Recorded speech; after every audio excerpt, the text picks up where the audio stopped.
Assalamualaikum warahmatullahi wabarakatuh. Jumpa kembali bersama Math with Razali dan dalam video seri kuliah matematika. Semoga hari-hari Anda dipenuhi oleh kebaikan dan kebahagiaan. Ini adalah video kuliah kedua dari rangkaian video kuliah Aljabar Linear Elementer yang diberikan kepada mahasiswa semester 1 Departemen Teknik Elektro Fakultas Teknik Universitas Sumatera Utara. Nah, video ini dibuat dengan tujuan untuk membantu Anda dalam memahami materi-materi kuliah yang diberikan selama satu semester penuh. Pada video kuliah pertama, kita telah membahas operasi baris elementer pada sistem persamaan linear. Nah, video bagian kedua dari kuliah pertama tersebut ada secara khusus membahas satu contoh sistem persamaan linear yang terdiri dari 4 variabel dan 4 persamaan yang kita selesaikan dengan operasi baris elementer. Nah, bagi Anda yang belum mengikutinya, link video kuliah pertama baik part 1 dan part kedua saya tampilkan pada bagian deskripsi pada video hari ini.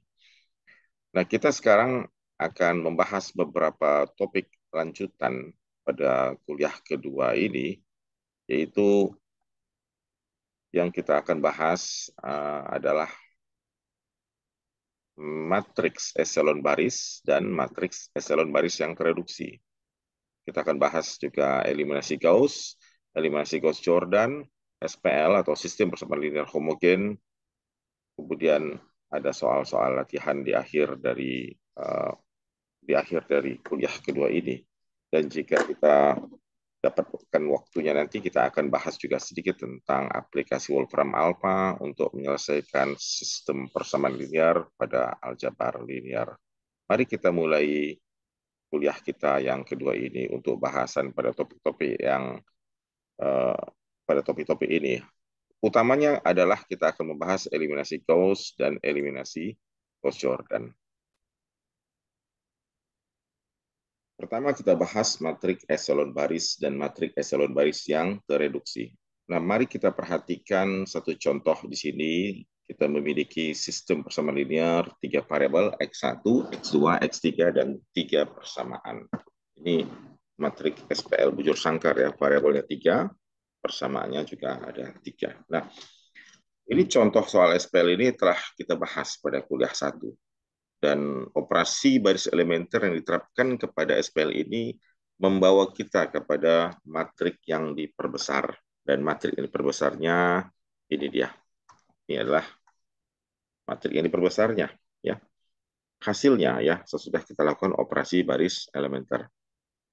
Nah, kemudian apa itu matriks eselon baris dan matriks eselon baris yang tereduksi?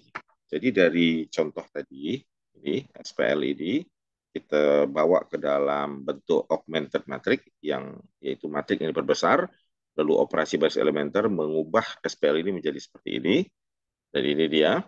Dan matrik seperti ini ya, ini dinamakan matrik eselon baris. Ini adalah kita namakan matrik eselon baris. Nih. Apa itu matrik eselon baris? Nah, istilah eselon mengacu kepada bentuk langkah tangga yang dibentuk oleh elemen-elemen tak nol pada matriks.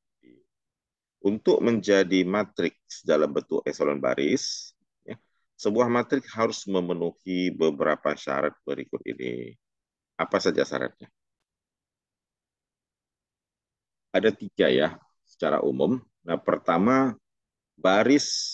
jika ada baris yang mengandung semua elemen nol, maka kita harus meletakkannya di bagian paling bawah dari matriks yang diperbesar. Itu satu. Yang kedua, untuk setiap baris yang elemennya tidak semuanya nol, jadi ada baris yang tidak semua elemennya nol, maka elemen pertama kalau kita bergerak dari kiri di baris tersebut harus bernilai 1. Dia adalah tak nol yang pertama dan nilainya 1. Nah, ini kita lingkari ini 1 nih. Di sini juga 1 baris kedua. Elemen pertama yang tidak nol yaitu harus bernilai 1. Ini dinamakan 1 utama. Istilahnya satu utama yang pertama. Nanti ada satu utama yang kedua pada baris kedua, satu utama ketiga pada baris ketiga. Dan pada kuliah yang pertama dulu, kita menyebut satu utama itu kadang-kadang sebagai apa? Basis. Ini basis pertama, basis kedua, dan ini adalah basis yang ketiga. Demikian. Nah, untuk dua baris yang tidak nol, yang berurutan, satu utama pada baris berikutnya, dia agak mencorok lebih ke kanan daripada satu utama pada baris di atasnya. Maksud kita mencorok ke kanan itu serong ke kanan seperti itu. Nah, lebih ke bawah. Satu utama pada di bawahnya itu lebih ke kanan daripada satu utama yang ada di atasnya. Nah, sebuah matrik eselon baris dikatakan akan menjadi matrik eselon baris yang tereduksi bila apa? Bila setiap kolom yang mengandung satu utama atau basis di atas dan di bawah setiap basis itu harus bernilai nol. Itu baru menjadi matrik eselon baris yang tereduksi. Mari kita lihat di sini contoh ada 4 matrik kita berikan di sini. Kita lihat matrik A. Kita mulai lingkari ini 1, di bawahnya semua nol. Oke, kita turun lagi ke sini. Satu utama kedua atau basis kedua di bawahnya adalah nol. Terus turun ke sini, ini ada dapat angka 1, di bawahnya tidak ada angka. Maka ini adalah matriks eselon baris. Ya, eselon baris yang A ini. Kemudian kita uh, lihat lagi yang berikutnya. Yang C misalnya ini, kita lingkari, ini satu utama pada baris pertama, di bawahnya sudah nol semua. Turun lagi ke sini. Nah, kita lihat dia turunnya, mencoroknya tidak langsung di sini, dapat 1, tapi agak ke kanan lagi sedikit. Itu tidak mengapa. Jadi tidak harus satu utama yang kedua itu berada di kolom berikutnya. Ini kan kolom pertama ya. Di kolom kedua tidak ada satu utama, justru di sini ada pada kolom ketiga. Tidak mengapa. Nah, ini asalkan di sini semuanya sudah nol ya. Ini semua sudah nol. Nah, ini di bawahnya sudah nol. Turun lagi ke bawah, mencorok ke kanan. Kita punya satu utama lagi, di bawahnya juga nol. Dan demikian. Nah, untuk ruas yang paling kanan ini, maksud saya kolom paling kanan ini kita tidak sebut, disebabkan karena ini adalah hasil dari suatu sistem persamaan linear. Ini adalah ruas kanan dari sistem persamaan linear. Dan ini komponen yang kolom paling kanan itu bukan koefisien daripada variabel dalam SPL. Jadi kita lihat di sini, A dan C adalah matriks eselon baris. Ya, A dan C matriks eselon baris. Mari sekarang kita lihat B dan D. Bagaimana dengan B dengan D? Kita lihat di sini ada nol semua, tidak mengapa. Lalu ternyata satu utama pertama ada di kolom kedua. Kemudian di bawahnya apa? Nol semua, mencorok lagi ke sini, di bawahnya nol. Ya, tetapi di sini bukan hanya di bawah satu utama kedua ini nol, tetapi di atasnya juga nol. Nah, ini eselon baris yang tereduksi. Nah, begitu. Kita lihat yang D, ini satu utama pertama, semua di bawahnya nol, turun ke sini, satu utama kedua di bawahnya nol, satu utama ketiga di bawahnya adalah nol. Oke. Lalu kita lihat, bukan cuma di bawahnya, di atasnya juga nol. Ini nol ya. Ini juga di atasnya juga nol. Maka untuk D, ini kita katakan eselon baris, tetapi yang tereduksi. Jadi kalau eselon baris saja, hanya bawahnya saja yang nol, bawah satu utama. Atasnya tidak, ini tidak nol kan? Ini tidak nol, ini tidak nol, ini tidak nol, ini tidak nol. Nah, ini hanya matrik eselon baris. Demikian nih untuk memahami mana yang matrik eselon baris dan mana yang matrik eselon baris tereduksi. Nah, kita lihat sekarang dua matrik ini bukan dalam bentuk matrik eselon baris. Kenapa? Katakanlah kita berpikir, oh ini adalah satu utama pertama. Kelihatannya di bawahnya nol. Tetapi ketika kita berjalan lagi ke sini, kita tidak mendapati angka 1 di sini. Tapi di sini angka 2. Maka ini bukan matrik eselon baris. Terus kita ke sini. Oke, ini sudah nol.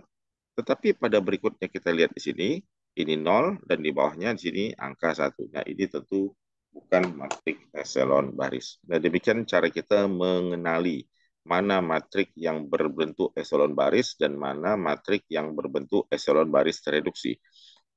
Gunanya untuk mengenali ini karena kita akan membahas eliminasi Gauss dan eliminasi Gauss-Jordan, di mana eliminasi Gauss itu akan membawa matrik yang diperbesar atau augmented matrik dari suatu SPL dalam bentuk uh, matrik eselon baris. Sedangkan eliminasi Gauss-Jordan akan mengubah matrik yang diperbesar kita nantinya menjadi matrik eselon baris yang tereduksi. Demikian. Kita mulai sekarang dengan pembahasan berikutnya, yaitu eliminasi Gauss dan substitusi balik. Ini contoh adalah SPL yang kita tampilkan dan kita ambil dari buku karangan Ron Larsen, Elementary Linear Algebra edisi yang ke-6.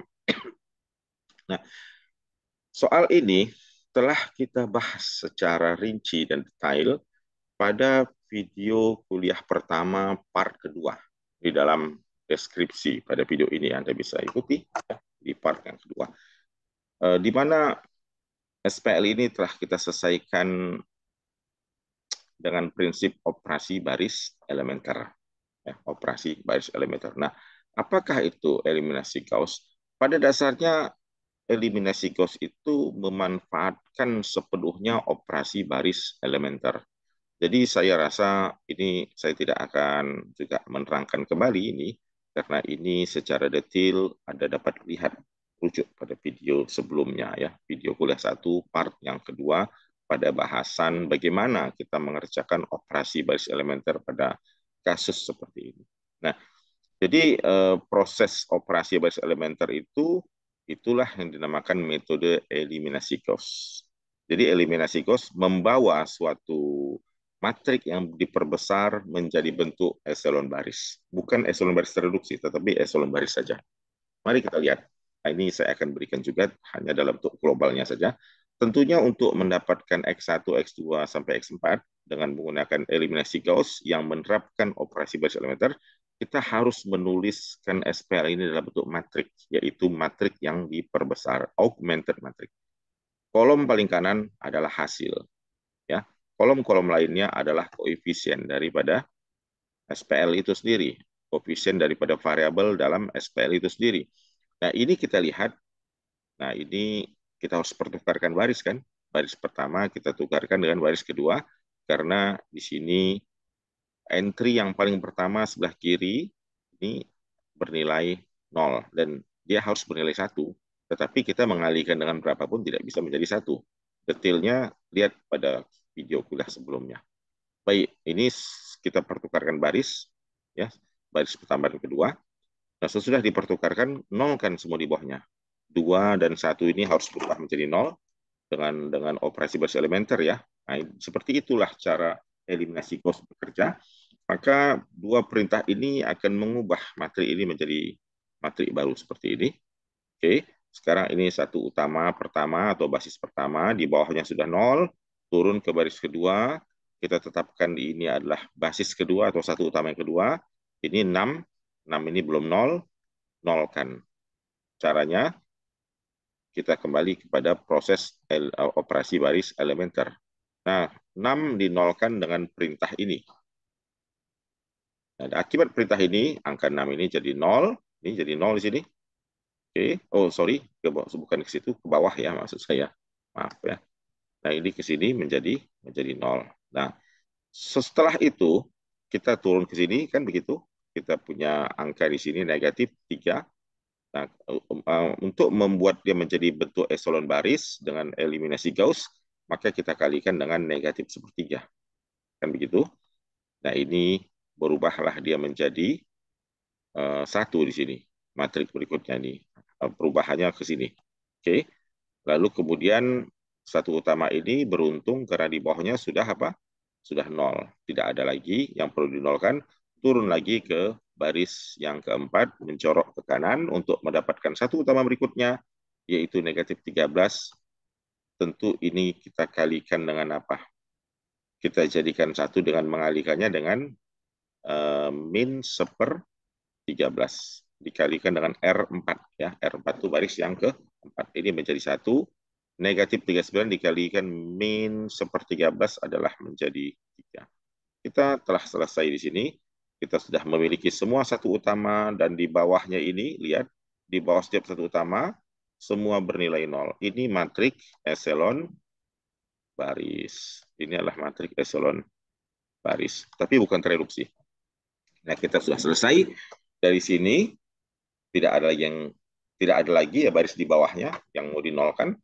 Kita kembali.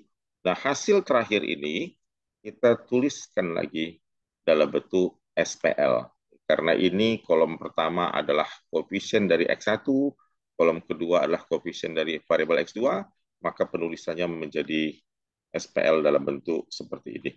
Nah, kita punya SPL tentu dengan 4 persamaan dan 4 variabel, tetapi persamaan terakhir kita langsung mendapatkan hasil X4 yang nilainya 3.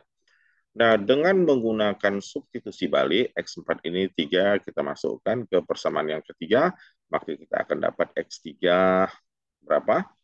Kita akan dapat X3, lalu dimasukkan kembali nilai X3 dan X4 ke persamaan kedua, kita dapat X2, dan seterusnya.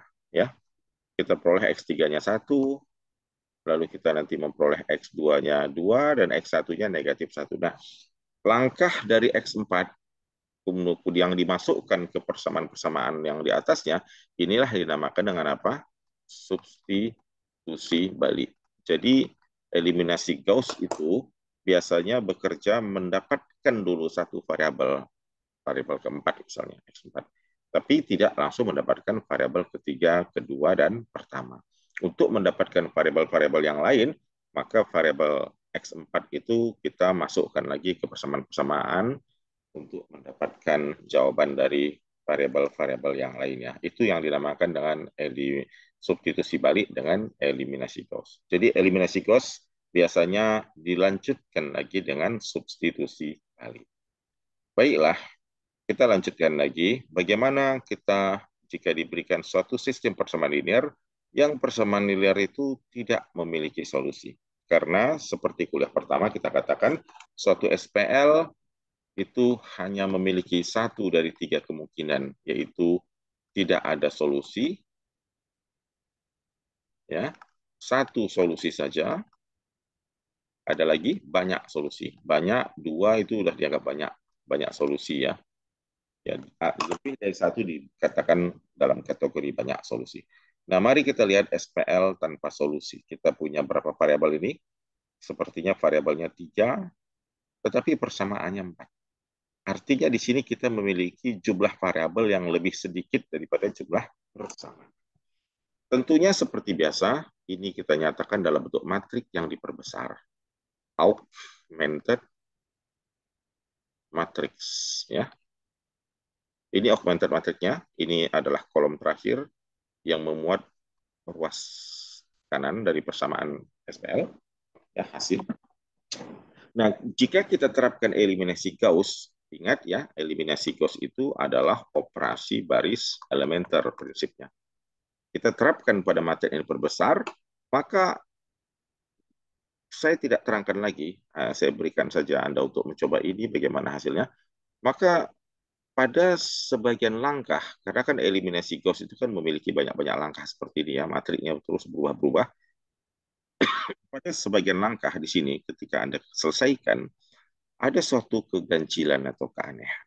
Seperti apa? Kita lihat di sini. Nah, ini. Dari satu tahap, nanti ketika Anda selesaikan dengan eliminasi Gauss, Anda akan mendapatkan fakta bahwa baris ketiga misalnya bernilai seperti ini. Ini apa artinya?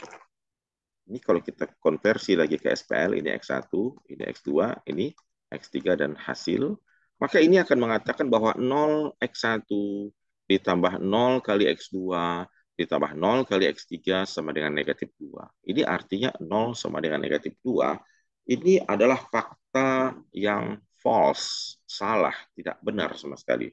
Karena tidak akan pernah 0 sama dengan negatif 2. Tidak juga pernah 0 sama dengan 10 dan kapan dan dengan angka apapun. Artinya apa?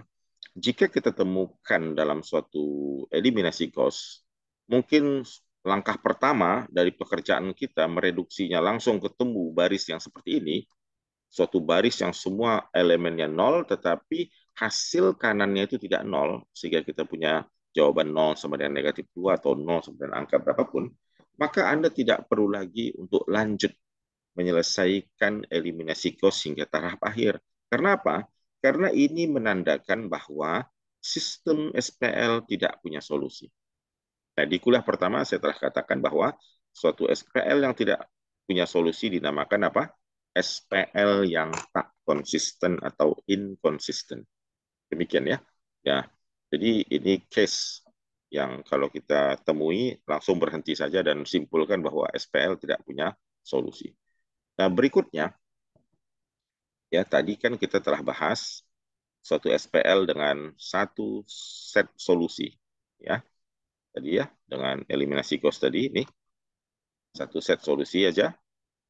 Kemudian ini SPL yang tanpa solusi, ciri-cirinya nanti ada baris yang aneh seperti ini. Yang ketiga kita bahas lagi SPL dengan tak hingga atau sangat banyak solusi. Kita lihat di sini. Kita sekarang punya SPL yang agak berbeda dengan contoh SPL tanpa solusi. Kalau pada SPL tanpa solusi, kita tadi memiliki jumlah variabelnya X3, ada 3, dan persamaannya ada 4. Lebih sedikit variabel dari persamaan. Nah, di sini justru kebalikannya. Variabel yang terlibat lebih banyak daripada persamaan. Di sini variabel 3, persamaannya hanya 2. Lalu tentu kita seperti biasa masukkan, nyatakan dalam bentuk augmented ya, matriks. Ini augmentednya. Lalu kita lakukan operasi eliminasi Gauss padanya. Tentunya di sini 2. Ini 2, apa yang kita lakukan? Kalikan setengah pada baris pertama. Jadi ini dia hasilnya. Ini 2 dikali setengah jadi 1, 4 dikali setengah jadi 2, negatif 2 dikali setengah jadi min 1, 0 dikali setengah jadi 0 ya. Nah ini satu utama pertama atau basis pertama. Lalu kita akan nolkan 3 ini dengan perintah negatif R3 ditambah 3, R1. Maka kita punya ini 0, ini jadi 1, negatif 3, dan negatif 1. Nah, kita turun lagi ke bawah, dan ini sudah 1, ya. Tapi kita tidak lagi perlu melanjutkan pekerjaan, ya. Artinya ini satu langkah, dua kali pekerjaan saja ya. Pertama menjadikan satu utama, kedua langsung mengenolkan di bawahnya, dan selesai. Karena SPL sedikit. Jadi matriks terakhir kita tulis dalam bentuk SPL menjadi seperti ini. Ini matriks yang terakhir tadi, SPL-nya ini. Nah, kita lihat. Persamaan yang kedua ini, kita tulis ulang menjadi X2 sama dengan negatif 1 ditambah 3X3. Ya, ini seperti pindah ruas ke kanan lah ya. Lalu, nilai X2 yang hasilnya adalah min 1 tambah 3X3, kita substitusikan ke dalam persamaan pertama.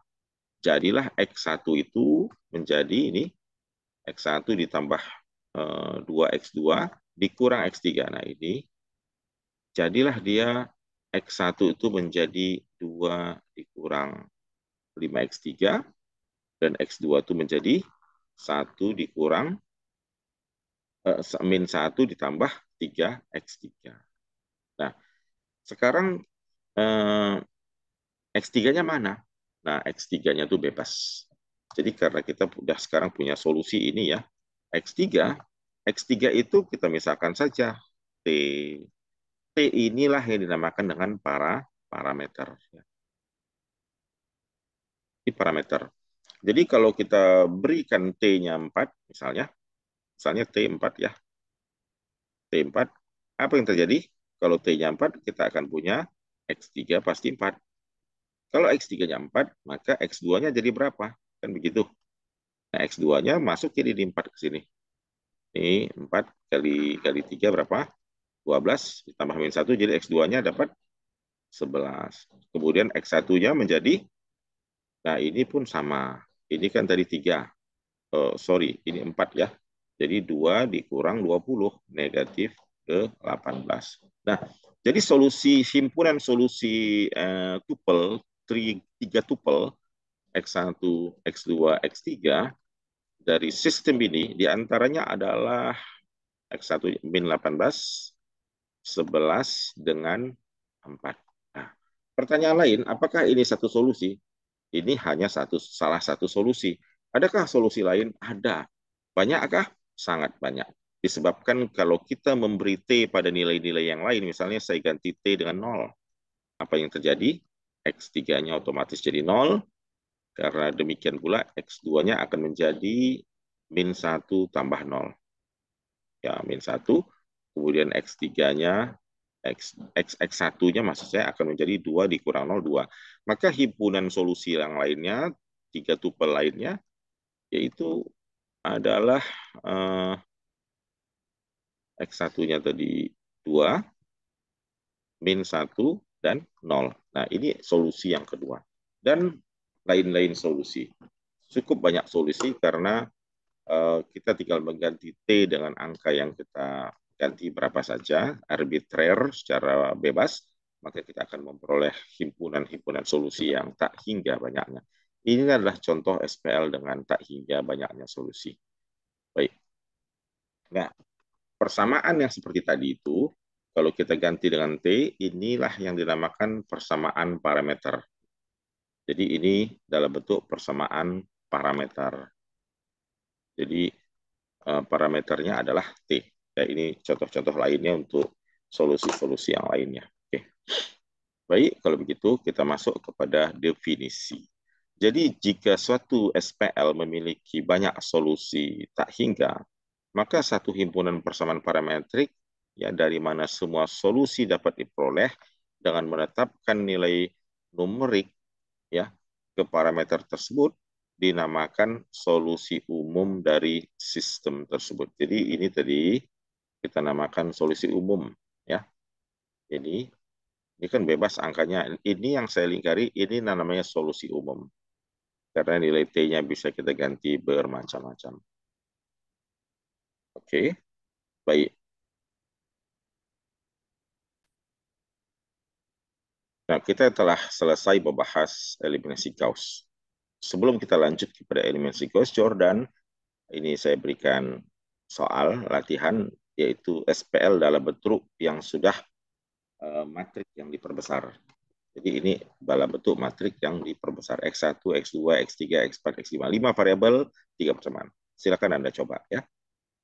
Nah, sekarang kita coba membahas eliminasi Gauss-Jordan.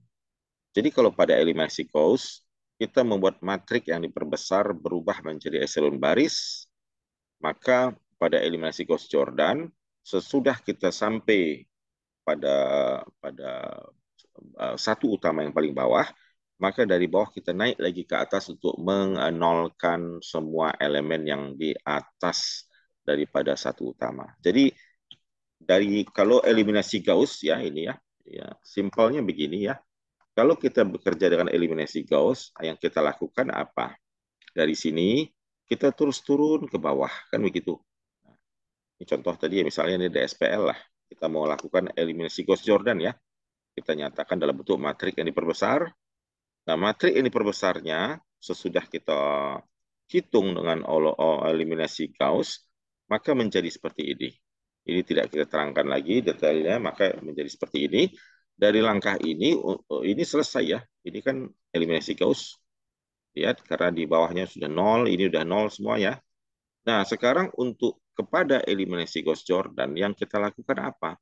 Yang kita lakukan kalau eliminasi Gauss dari kiri atas, terus berjalan serong ke kanan untuk mendapatkan semua satu utama. Dan mengenolkan semua elemen yang di bawah satu utama. Dengan eliminasi Gauss-Jordan, dengan Jordannya, maka kita bergerak dari bawah. Jadi basis yang paling bawah atau satu utama yang paling bawah ini ya, maka kita terus naik ke atas. Kita naik ke atas, ngapain? Dengan operasi baris elementer, dengan cara sama ya, operasi baris elementer, kita akan berusaha menjadikan nol elemen-elemen yang ada di atas setiap satu utama. Jadi tiga-tiganya harus nol. Sesudah dia nol, kita naik lagi ke sini, ke satu utama berikutnya, maka kita akan mengenolkan negatif 2 dengan perintah-perintah yang sama. Kita lihat ini. Oke, dari sini, kita mulai dari sini saja, karena yang bagian pertama tadi, bagian ini adalah eliminasi Gauss. Ya, sudah selesai. Nah, sekarang kita bekerja sini.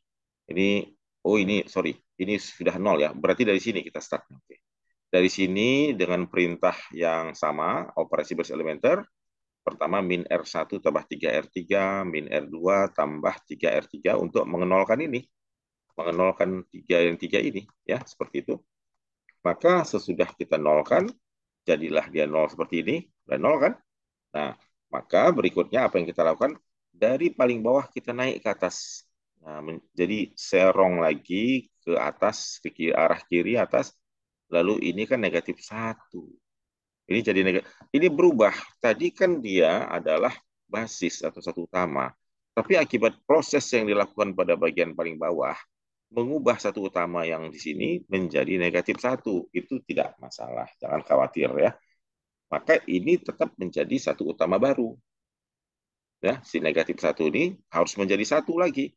Maka kita kalikan dengan negatif 1. R2 dikali min 1, hasilnya berubah seperti ini.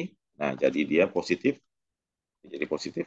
Ya, ini sudah nol di atasnya. Oke. Nah, kemudian apa yang dia lakukan sesudah ini? Kita lakukan menolkan lagi. Jadi kita nolkan lagi nih yang di atasnya. Jadi ini sudah nol ya. Artinya kalau kita kalikan dia dengan min 1 dikali R2, ini akan nanti berubah menjadi positif. Kemudian dengan menggunakan dia sebagai basis, kita akan nolkan 2 dengan perintah operasi basis elementer. Nah, hasilnya seperti ini. Kita lihat di sini sudah nol, naik lagi ke atas, tentunya di sini stop ya. Kenapa? Karena ini stopnya ke atas. Kalau eliminasi ghost tadi stopnya di bawah, kan itu kan karena tidak ada baris lagi. Kalau ini dari bawah naik ke atas, stopnya di atas. Jadi ada stop atas, ada stop bawah ya. Nah ini telah mengubah matrik kita menjadi matrik apa? Echelon baris yang tereduksi. Nah inilah yang dinamakan eliminasi Gauss-Jordan. Oke. Nah, dalam eliminasi Gauss-Jordan, kalau kita nyatakan matrik yang diperbesar di dalam bentuk SPL, kita punya X1 sama dengan 1. Ini 0x1, ini kan begini. Ini langsung X1 loh. Ini X1 tambah 0x2 tambah 0x3 sama dengan 1. Ini X2 sama dengan negatif 1, X3-nya sama dengan 2. Jadi kita langsung otomatis mendapatkan X1, X2, dan X3 tanpa menggunakan substitusi balik sama sekali. Demikian. Semoga itu dapat Anda pahami ya. Jadi proses eliminasi Gauss-Jordan itu sama saja. Cuma dari bawah naik ke atas dan mengenolkan semua elemen yang ada di atas setiap satu utama atau setiap basis. Berikut kita akan bahas sistem persamaan linear yang homogen. Bentuk umum dari SPL homogen seperti ini. Suatu SPL kita katakan homogen bila ruas kanannya semuanya nol. Ini suatu SPL yang bagian kanannya yang kuning ini saya highlight semuanya nol. Jadi jika dia nol, itu namanya SPL yang homogen. Ini mudah bagi kita untuk mengatakan bahwa SPL ini pasti punya minimal satu solusi. Yaitu apa? Semua X kita nolkan saja. Jadi kalau semua X kita nolkan, maka yang kiri jadi nol. Yang kanan juga nol sama kan? Nah ini solusi seperti ini dinamakan solusi trivial. Si istilah trivial itu karena ya otomatis ya begitu saja gitu ya. Secara mudah langsung keluar solusi yang nol itu adalah solusi pertama yang sangat mudah dan logiknya seperti itu. Ya. Jadi SPL homogen itu pasti konsisten sebab dia punya solusi satu dan solusinya ya semuanya nol. Dan solusi yang pertama semua X yang nol dinamakan solusi trivialnya ya dari SPL. Baik, kita lanjutkan sekarang. Mari kita lihat contoh. Gunakan eliminasi Gauss-Jordan untuk mendapatkan solusi SPL ini. Oke, kita lihat ini berapa variabel? Ada 6 variabel. X1 sampai X6. Berapa persamaan? 4 persamaan. Nah, ini 6 variabel 4 persamaan nih. Biasanya nih kalau lebih banyak variabel dari persamaan, biasanya solusinya lebih dari satu. Solusinya lebih dari satu ini. Dan persamaan solusinya biasanya dalam bentuk parametrik ya. Kita lihat. Nah, ini jika kita nyatakan dalam bentuk matrik yang diperbesar jadi seperti ini. Ini augmented matriknya ya. Augmented matriknya. Kemudian saya tidak terangkan lagi, silakan Anda coba. Jika kita lakukan eliminasi Gauss-Jordan padanya, tentu ini kita ingin satu, ini nol ya, ini nol, dua nol. Kemudian nanti turun berikutnya kita mencari satu, maka hasil eliminasi Gauss-Jordan membawa kita seperti ini. Ini sudah nol di bawahnya, oh ini. Kemudian satu utama kedua biasanya di sini, tapi tidak karena ini sudah nol semua ya, ini kan sudah nol semua. Ya. Maka satu utama kedua kita tidak ada pada kolom yang kedua, tapi satu utama kita ada pada kolom ketiga, dan itu nggak masalah. Yang penting semua di sini nol, ya gitu ya. Nah ini satu utama. Kemudian saya ulangi sedikit. Andaikan begini, andaikan di sini ada angka, katakanlah ini tidak nol ya, ini andai. Di sini tidak nol, tetapi nilainya misalnya satu. Satu lah di sini misalnya. Nol ini kita ganti dengan satu. Apa yang kita lakukan? Kita tidak bisa menjadikan eh, elemen pada kolom ketiga ini sebagai basis atau satu utama. Karena di sini masih ada angka satu. Yang kita lakukan adalah memaksa ini untuk menjadi satu utama yang kedua dengan cara mempertukarkan baris kedua dan baris keempat. Gitu ya. Andai kasus itu muncul. Tetapi karena ini sudah nol, kita ya aman, tidak ada perlu lagi ngapa-ngapain. Jika langsung ini satu utama, dan kita nolkan yang di bawah, ini nol. Lalu kita turun lagi, ke bawah lagi. Nah ini sudah nol, lihat. Ini sudah nol, aman. Ini sudah nol juga, aman. Ya, kecuali di sini tidak nol, maka kita nol, kita jadikan dia satu utama ke berikutnya dengan mempertukarkan baris terlebih dahulu ya. Nah ini karena tidak udah nol semua, maka satu utama berikutnya lompat ke sini, dan di bawahnya juga sudah nol. Nah kita lihat sekarang, kita melihat ada satu baris yang paling bawah nih, semuanya nol. Nih kalau kita interpretasikan ini artinya X1 tambah X2 tambah X3 tambah X4 tambah X5 ditambah X6 sama dengan nol. Artinya nol sama dengan nol. Kan begitu? Itu bisa diterima bahwa nol adalah sama dengan nol. Ya, itu tidak masalah. Yang menjadi masalah adalah andaikan di sini semuanya nol, matrik apa itu elemen koefisien, tapi di sini tidak nol, di sini 5. Nah, ini berarti tidak ada solusi seperti pada bagian sebelum yang sudah saya terangkan. Nah, oke. Jadi dengan eliminasi Gauss-Jordan kita punya seperti ini. Oke. Kita kalau begitu apa yang kita dapat katakan? X1 ini X6 ya. X6-nya 0 kan itu. Kemudian X3 tambah 2 X4 0. X1 tambah 3 X2 tambah 4 X4 dan tambah 2 X5 sama dengan 0. Jadi kalau ini kita nyatakan dalam SPL, SPL-nya menjadi seperti ini. Ini adalah SPL sesudah kita lakukan eliminasi Gauss-Jordan. Oke, kita punya X6 di sini nilainya 0. X6 adalah 0. Nah, kemudian X3 ditambah 2 X4 itu 0, kita boleh ubah menjadi X3 sama dengan negatif 2 X4. Lalu kita atur ulang sehingga persamaan ini berubah menjadi X1 sama dengan min 3 X2, min 4 X4, min 2 X5. Nah, sekarang parameternya apa? X6 bukan parameter, X6 sudah pasti 0, sudah pasti dia konstan 0. Yang menjadi parameter adalah X4. Nah, ini dia. Ini parameter nih. Cikal bakal untuk parameter di X4. Ya. Demikian juga di X5. Ini juga parameter. Jadi kalau begitu, karena X6 sudah 0, ya X4 kita ganti dengan suatu nilai, katakanlah S. X5 kita misalkan nilainya adalah T. Kemudian X3 itu juga ada ya.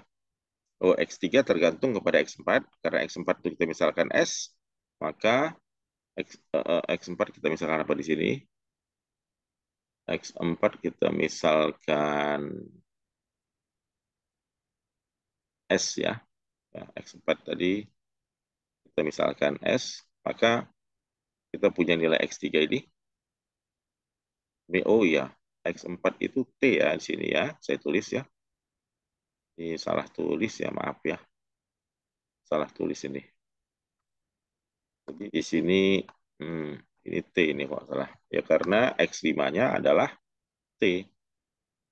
Oh, oh sorry. Ini S. 2 min 2 S. Nah, seperti itu. X2-nya tadi kita misalkan R, maka X1-nya akan menjadi min 3R, min 4S, minus 2T. Oke, ada sedikit kesalahan tulis ya. Maaf. Nah, ini dia. Ini adalah solusi umum dalam bentuk parameter, dan kita punya berapa parameter sini? Ada parameternya, ada parameter R, parameter S, dan parameter T. Jadi kita punya 3 parameter R, S, T. Dan 3 parameter ini bebas kalau kita tidak ada dibatasi oleh apapun, tidak ada syarat-syarat apapun, maka nilai RST ini adalah arbitrer secara bebas. Kalau kita berikan nilai R-nya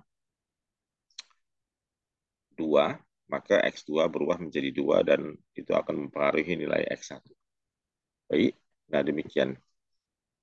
Ini adalah SPL homogen yang solusinya banyak ya, solusinya banyak. Nah, ini membawa kita kepada 2 teorema yang terkait dengan SPL homogen. Teorema pertama, teorema banyaknya variabel bebas bagi SPL homogen. Jadi jika suatu SPL homogen memiliki n variabel, ini seperti contoh variabelnya ada 6 ya, dan R persamaan, ya. Jika SPL memiliki n variabel, dan jika matrik eselon baris reduksinya memiliki R baris yang tidak nol. Nah, lihat. Jadi kita hitung R barisnya yang tidak nol. Maka SPL-nya akan memiliki sebanyak N dikurang R variabel bebas. Ini ada kata kunci R baris, tetapi R barisnya yang tidak nol. Otomatis ini kalau kita selesaikan tadi, ada berapa baris ini? Ini 1, 2, 3.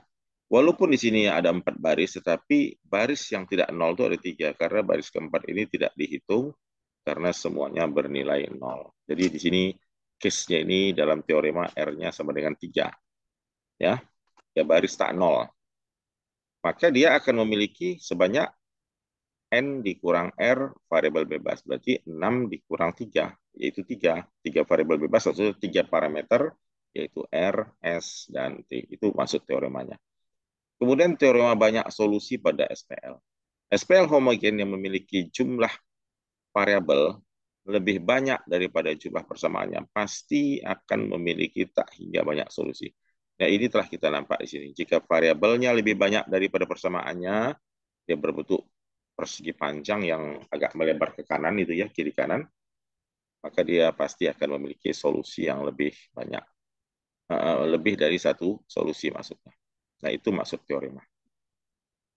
Nah, kita sekarang masuk kepada hampir di akhir daripada kuliah kedua ini, yaitu mencari solusi SPL dengan aplikasi Wolfram Alpha. Bagaimana kita menggunakannya? Kita coba masuk ke Wolfram Alpha di sini. Kita lihat ini. Nah, ini adalah interface atau tampilan depan Wolfram Alpha.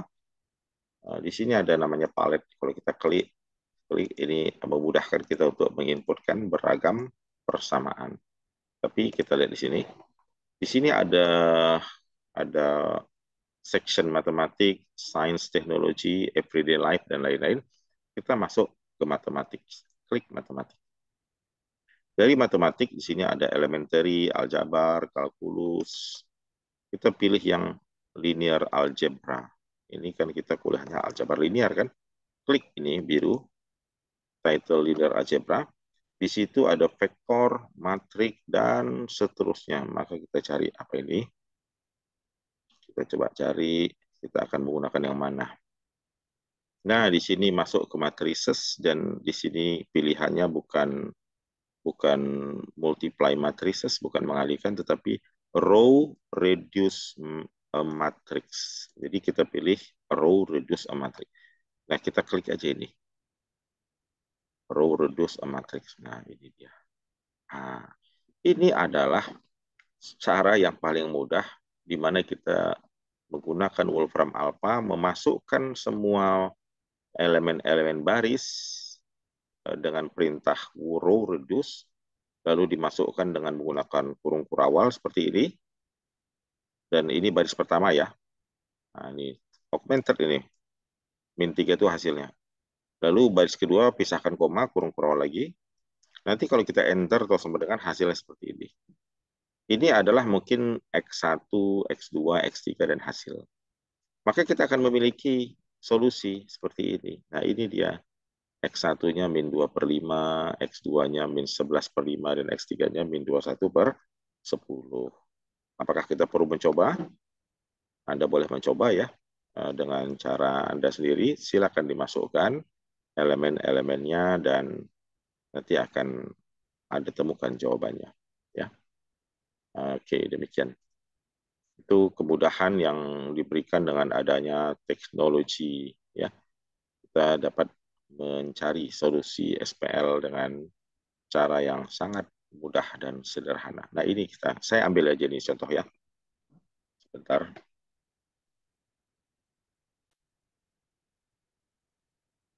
Mari kita coba satu cara yang mungkin dapat kita lakukan untuk menyelesaikan dengan perintah Rorodius di dalam Wolfram Alpha. Nah, ini saya tampilkan side by side ya. Kita lihat di kiri ini, SPL yang di kiri. Ups, sorry. Kita, hmm,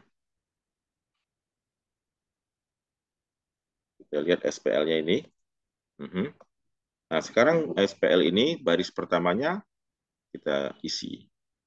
Oke, X, Y, Z-nya komponen X, satu ya koefisiennya. Kita hapus. Jadi ini kita tinggal mengganti template yang disiapkan oleh Wolfram. Ini minus 2, baris pertama 3Z, jadi 3. Hasilnya 9. Hmm? Ya, kita sudah mengisi elemen pada baris pertama. Lalu kita tutup kurung kurawal, lalu kasih tanda koma, dan buat kurung kurawal baru, isilah kolom kedua, yaitu X-nya negatif 1, Y-nya 3,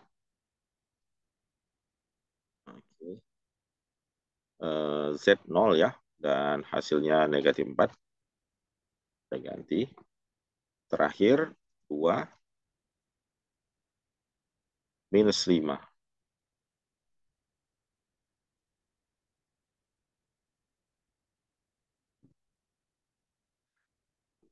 Hasilnya 17. Baik, sekarang kita tekan enter di laptop kita, tekan OK atau tekan ini, tombol sama dengan compute input namanya. Nah, kita tunggu hasilnya. Ya, ini dia. Oke. Jadi SPL ini kita nampak sini, input interpretation. Nah, ini dia. Ini adalah inputnya. Ya, soalnya ini ya. Lalu kita tengok ini semua sudah benar inputnya, resultnya di sini. Jadi ini ada input dan ada result. Jadi kalau kita tulislah di sini. Nah, ini copy paste, kita letakkan ke sini.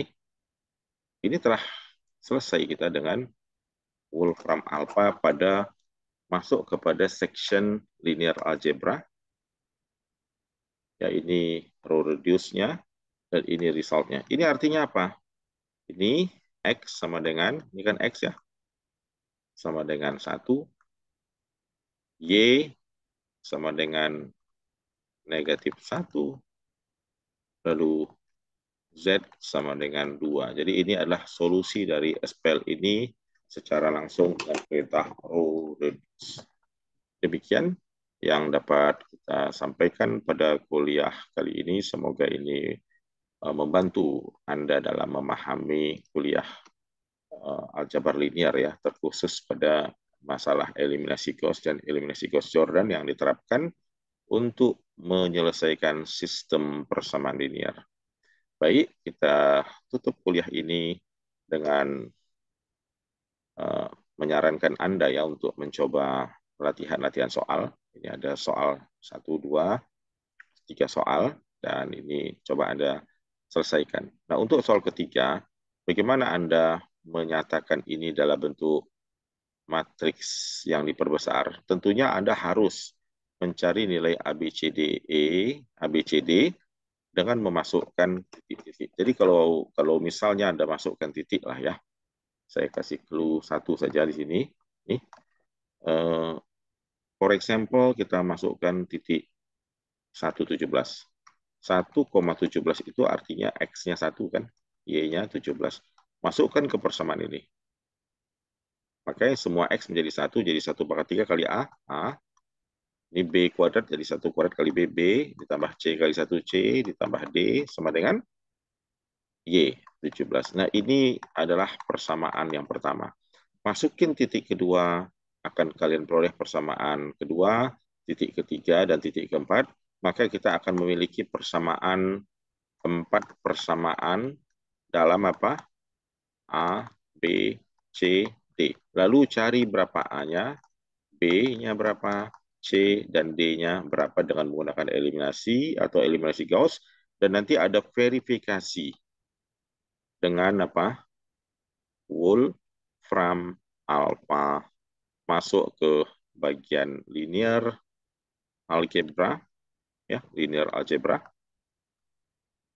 lalu masuk ke gunakan perintah row reduce, isikanlah elemen-elemen ini, Anda akan peroleh jawabannya. Dan ini soal saya ambil dari buku Elementary Linear Algebra edisi ke-12 karangan Hort Anton dan Anton Kaul. Demikian kuliah kedua daripada aljabar linear kita. Terima kasih atas perhatian Anda. Semoga ini membantu. Sampai jumpa lagi pada seri kuliah aljabar linear pada video-video berikutnya. Saya akhiri. Sampai jumpa lagi. Assalamualaikum warahmatullahi wabarakatuh.